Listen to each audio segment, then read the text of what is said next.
Welcome to today's Global Connections program. I'm Bill Miller. Today we're going to talk with someone who's been involved as a private business person, also as an author and a philanthropist, and to see how she has brought all three of these very unique careers together and has been very successful at it. My guest today is Susan Beer. Susan Beer, thank you for joining me on Global Connections Television. Thank you for having me. I appreciate you being with me today. Thank you. Let's start. I don't know where to start because these have all three have been very successful. But I think it was back around 1990, 1991, you started getting involved with foundations. You've been involved in various United Nations initiatives over the years. What happened around 1991 that moved you into this direction? And then we'll talk about some of the foundations you've been involved with. Okay. I had an idea, which I shared with the Thai ambassador to the UN, who was close friends, and it was to bring people in the diplomatic world into volunteerism. And then I realized after that there was so much more that needed to be done, and I had the connections, I had the linkages for it, and it gave me pleasure, so I decided to go for it. And that was the beginning. That's the way to do it. That's right, yes. So you were a convener, a catalyst, a facilitator, however you want to, whatever buzzword we want to use, but you brought the players together. Right. Well, the one group that you were involved in earlier was Trees for Life. What exactly was Trees for Life? It was founded, I believe, 1984 by Balbir and Treva Mather. It was a planting of fruit trees from one school to two others. And the first video I saw of it was of a child, a girl, who was eating a orange that she had just picked, and with drool coming down, you know, all this. And it was fantastic because beside it, juxtaposed, was a photograph of what this had looked like before, this land, which was barren. So this was the contribution Balbir had made.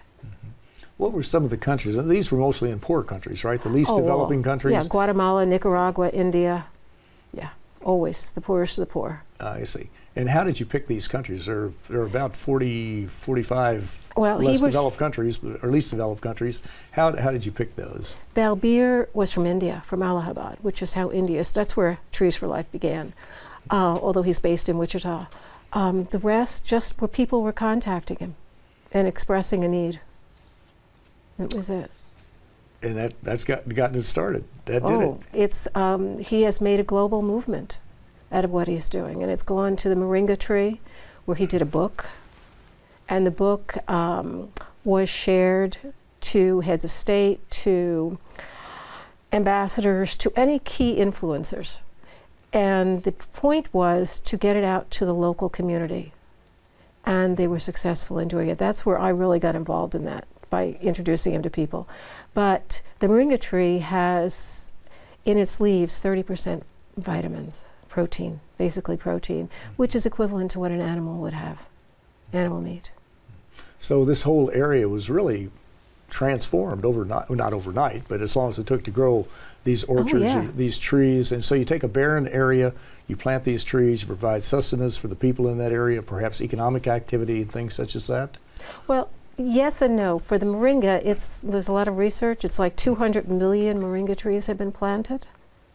So it was truly it turned out to be a global movement because this went worldwide.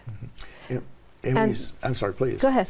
No, I was going to say, we see today that we have a lot of these tree plantings taking place, especially in countries like Haiti, which is, you've got 9 million people living in an area of about 15,000 square kilometers, and the hillsides have been denuded, but there are many activities in that country and also worldwide, and also to try to deal with climate change, to reduce our carbon footprint, to absorb some of this carbon dioxide that's out there. Balbir did work in Haiti. Oh, he did? Oh, yeah. It's one of the countries. He's been all over. Well, another person you've been involved with, as I understand, is Muhammad Yunus. And, of course, he was the founder of Grameen Bank. Tell us a little bit about Grameen Bank first, and then talk about Muhammad Yunus and what you were working with him on. He began the Grameen Bank with a $30 loan to a woman that he encountered in Dakar, the capital, weaving a basket. And he asked her how much she made a day, and she said pennies. Why? Because I have to buy my supplies for the person that I'm selling it to, because I can't afford them. So he gave her a loan. She was the first. She subsequently took other loans, built a house, educated her children, And if I'm not incorrect, she might have eventually been on his board of directors. That I'm not positive about. But he found that the women repaid the loans, 96% rate. The men entertained their friends over those large soda, the metal, that was it. So that was the beginning. And I met him through coincidence, through actually an associate, one of the board members of Truce for Life. So the rule of thumb is if you want a good return on your money and someone who's going to pay the bill, pay it back. Women. Invest in women. Yes. That's very, very true. And of course, we've seen studies from all around the world that show that that's exactly what the situation is. And we think of the United Nations Sustainable Development Goals, the 17 development goals. And of course, goal number 5 is to empower women. That is one of the main goals, realizing that's one of the best ways to help not only the family, but the community and the country at large. So it's very important to do that. It looks like you all were in on the ground floor on that one. Kind of. He was. I was just there. But he took it from there. That was just the beginning. And then he linked up with Sam Daly Harris of Results Inc. and Orrin Hatch of Finca. And with that, they started a campaign called the Micro Credit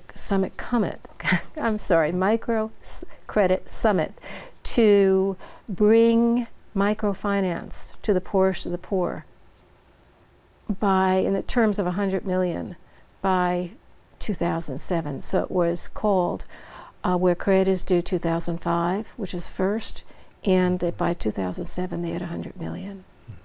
Now, the Grameen Bank started in Bangladesh, as you mentioned. It was pretty much within that country of Bangladesh, but it was a prototype for other types of microcredit loans around the world. And now this other one, the 2005 credit, that was worldwide or in a variety of different countries? Well, Where Credit is Due 2005, 2007, and on. The last one was 2016 in Abu Dhabi. By the time of the first, I believe there were something like 2,900 representatives there from 134 countries, including Hillary Clinton for the United States, Queen Sofia of Spain. So from the get-go, it was this way. It was a very popular program. It's traversed the world, and it's really thanks to these gentlemen. Exactly. And obviously, since Professor Yunus got the Nobel Prize for this.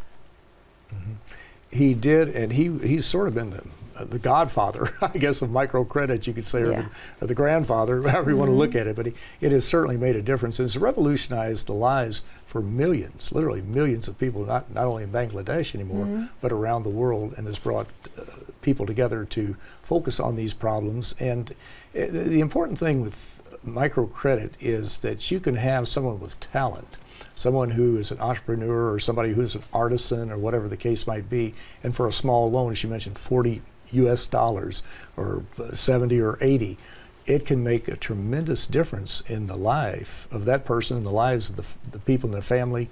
And otherwise, I think most of his loans are under $100, are they not? In the beginning, they were 30. Is that right? That was what this woman received. So we don't have to have a multi-billion-dollar budget to do all of this in many cases, yes. Well, let's shift gears a little bit and go into, you're an author. You're an acclaimed author, and one of the books that you've written a couple of books, but one is Move On Without Me. And in that book, you talk about how it works to help empower women and also to focus attention on how women can literally do a catharsis, so to speak, or someone who's lost a spouse. I won't just say women only, but someone who's lost a spouse. What am I missing on that explanation? What else is there to it?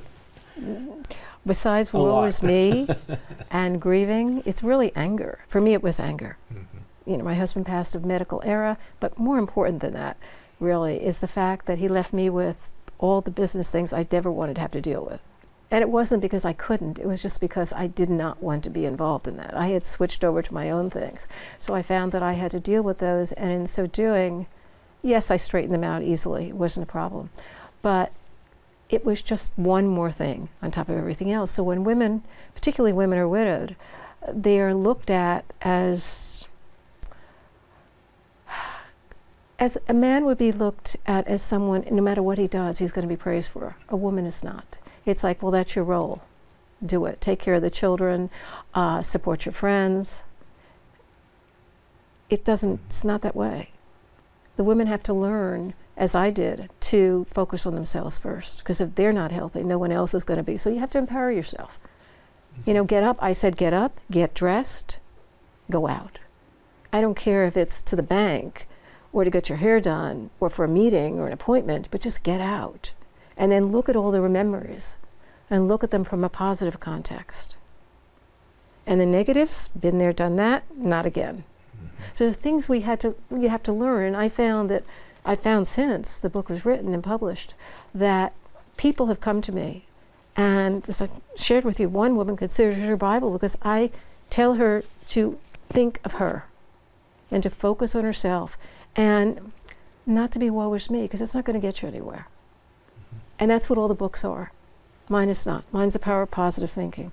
But most books are woe is me or financial information. And that doesn't empower anyone. And our viewers can go to the website moveonwithoutme.com to get more information on this particular book. Now, we're talking about women, and we use women in the generic sense. Obviously, you have women in traditional societies, women in conservative societies, women in neoliberal societies, women in developed countries, just on across the board. But some of these same characterizations, I guess, or some of these same labels, or some of the same conditions apply to women all around the world, do they not? Yes, totally. It's no different. Women still, if they were the poorest of the poor, they still are the ones who are the homemakers, they're the take care of. It's not the case with the men. Men are praised for every little thing they do.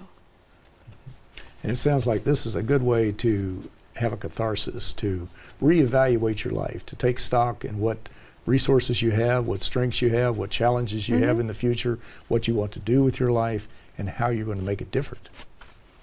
And how you're going to impact other people too. It's a total new beginning. It's a total new beginning. And you look at yourself differently. Because other people do as well. It's not just you. It's like, as I told a friend of mine, I said, I'm starting at 1 again. That's the way it felt. Yep, I'm 1. Okay, not at 0.0, but at 1. That's a good place to start. It certainly is. Yes. Well, it sounds like it's a very interesting book, and one that I'm sure many of our viewers would be interested in. Before we move on to another topic, you've also written a second book, and it's coming out. What's the title of it, and when will it come out? We won't share the title, but it was a title that was given to me.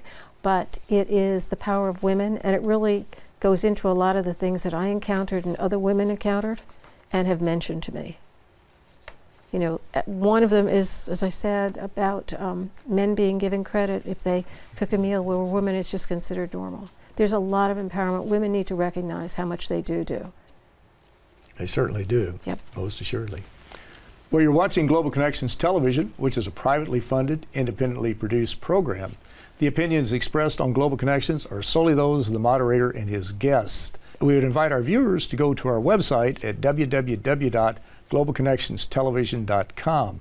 Also, if you're involved with any PBS or community access television station, or perhaps an educational institution that has some type of website or an intra-campus television hookup, or you just have a website and you're interested in our programs, please feel free to download them and share them with your friends and colleagues.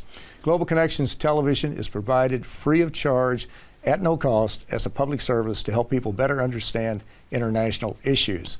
Today we're talking with Susan Beer, who's an author. She's also a private business person and someone who's been involved in a wide range of humanitarian activities. Susan, we've mentioned several of the things that you've done up to this point. You've also moved back into the humanitarian role for a moment and talk about, you did one program called Scribes. Is that Global Scribes? Global Scribes. What exactly is that particular program? Who's involved? How can other people get involved if they would like to? Okay. Global Scribes is Global Scribes Youth Uniting Nations. And our constituency is basically youth ages 8 to 25, although they can be as young as 5 if they can read and write. And they come to us. It's a learning experience. It's opening them up to cultural diversity. It's having them share their passions and joys. It's also giving them a network where they can have others to support them. So there's a decline in what happens we're starting in 2018 an entity, actually the scribers themselves are doing it, to prevent others from badgering, from harming.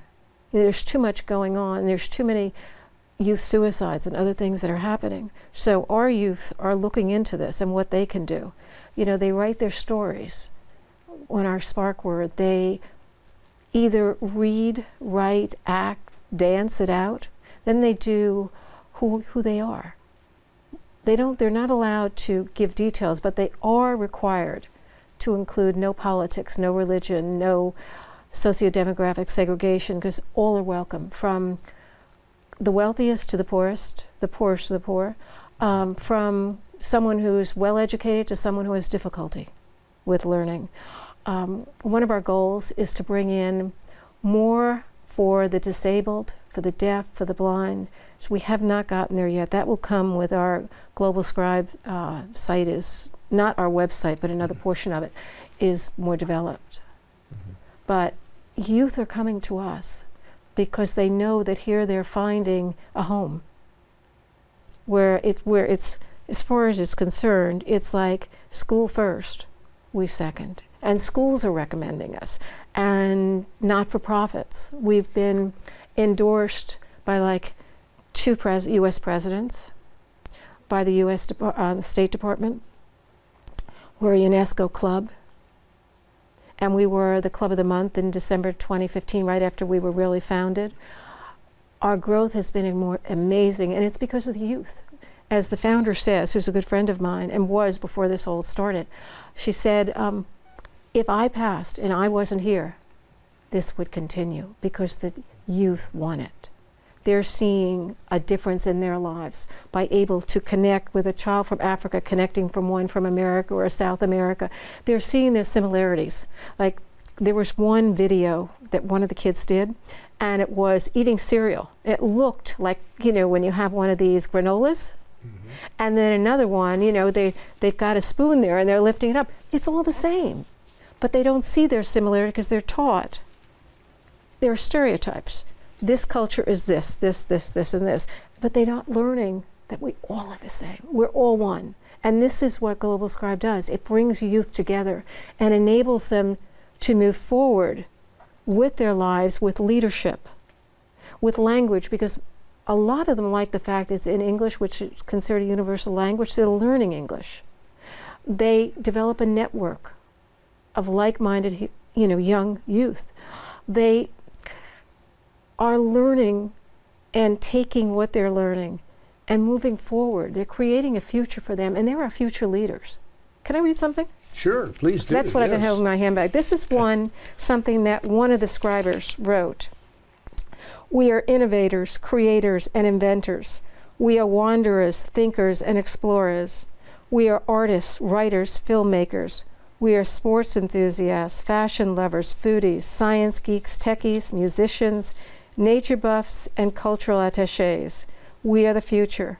Our work is more than just internationally collaborative. It is exceptionally meaningful.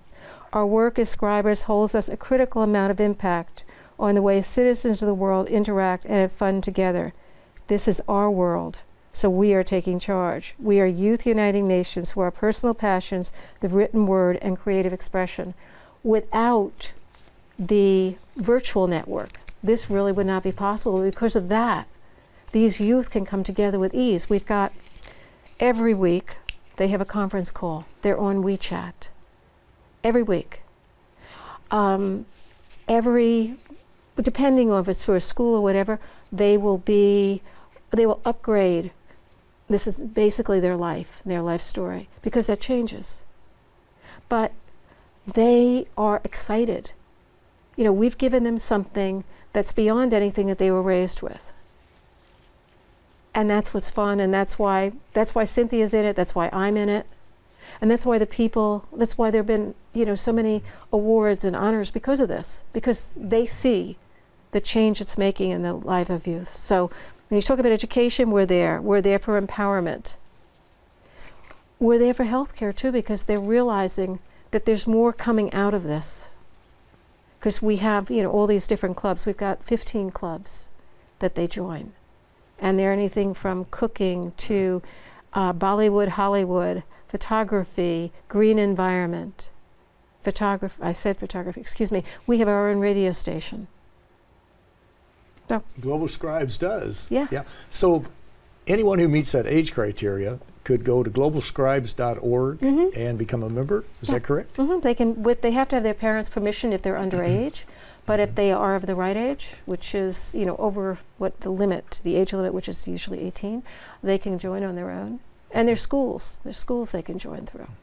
You mentioned you have 15 clubs and you have, I'm assuming, thousands of members. Are they all in one country or around the world? Or around the world. All around the world. All around the world. I think we are in something like 44 countries right now, with the goal that by the end of 2020, we're in all countries around the world, and we have 5 million scribers. That's our goal. That's a large number. We'll get there. You'll get there. I'm sure you will, yeah. And you mentioned UNESCO. The UNESCO Center for Peace was also one of your co-sponsors and gave you an award. And shortly after you launched your program.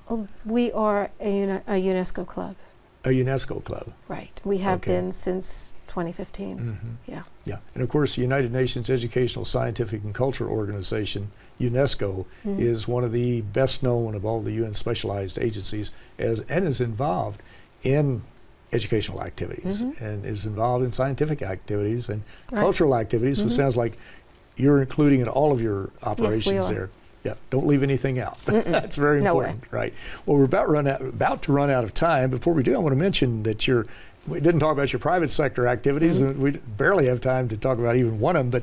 But lately, you've had a venture with Henry Bismuth, a painter. Who is Henry Bismuth, and what type of private sector operation is this? Henry is an artist. He's from France. He relocated to the United States in 2010, and when he did, he came with the vision of focusing on some loves that he had had since childhood, because as an artist, art forms intrigued him. It could be an ancient vase, or it could be a horse, a minky. All of this was important to him, because not as anything but art. He saw the beauty in it. And then he wanted to bring it into his today. And that could be anything from a pinto horse, which he began drawing at 3, to a tree that he saw, or a wooden door on our property. So all of this came into his life, into his paintings. And as Mrs. Bond said to him, it's culture for sustainable development. It's what my husband is looking for. And you've got another illustration. Yo-Yo Ma is doing the same with the Silk Road Ensemble. He's bringing music from around the world to people, ancient, modern. It's coming to people.